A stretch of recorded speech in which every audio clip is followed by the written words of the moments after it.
Topic of your chapter 3 science standard 9। ध्यान देना। अब यहां पर पैरेलल में क्या होता है, देखो डायग्राम के अंदर थोड़ा सा डिफरेंस आ गया है। The 3 resistors R1, R2 and R3 are in parallel. समझ में आ रहा है? ध्यान देना everyone. R1, R2 and R3 are the 3 resistance in parallel. यहां तक सबको समझ में आया? When the resistors are connected in parallel, ठीक है। तो ऐसे केसेस में अब इसका डेरिवेशन कैसे आएगा?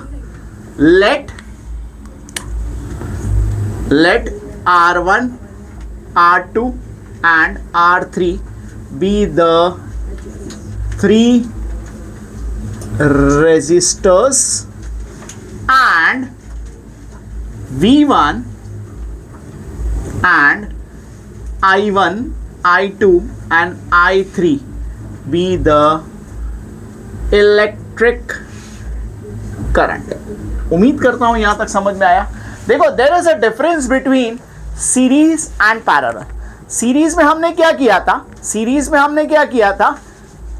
V1, V2 and V3 be the electric current, be the potential difference था। यहां पर I1, I2 और I3 भी द इलेक्ट्रिक करंट, और पोटेंशियल डिफरेंस एक ही रहेगा, that is and V be the potential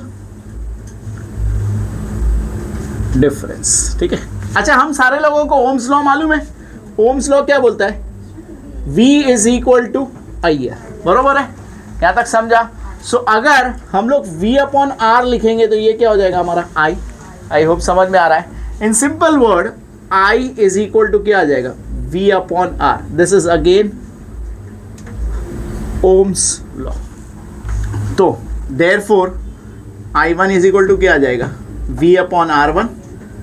I2 is equal to क्या आ जाएगा? V upon R2 and I3 is equal to V upon R3। I hope यहां तक सबको समझ में आया।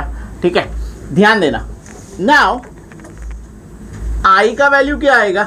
I1 plus I2 plus I3। I hope समझ में आ रहा है।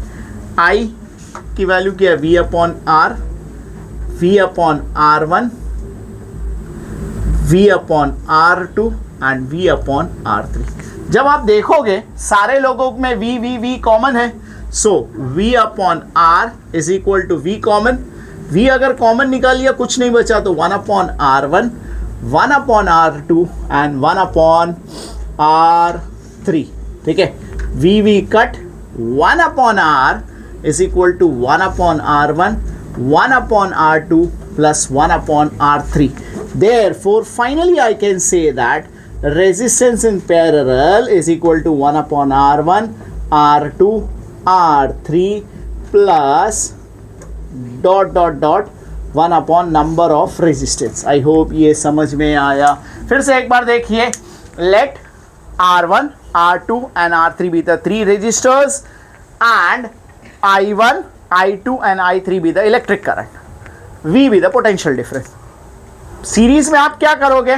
सीरीज में V1, V2, V3 रखोगे और I को सेम रखोगे। दोनों में अंतर ये करने का है बस। सीरीज की लिंक ऑलरेडी दी गई है, आप सीरीज का वीडियो जरूर देख लेना। I का फॉर्मूला क्या है? V upon R। तो I1 की वैल्यू, ये एज पर ओम्स लॉ आ गया। I1 की वैल्यू क्या आ जाएगी? V अपॉन R1, I2 की value V upon R2, I3 की वैल्यू V अपॉन R3।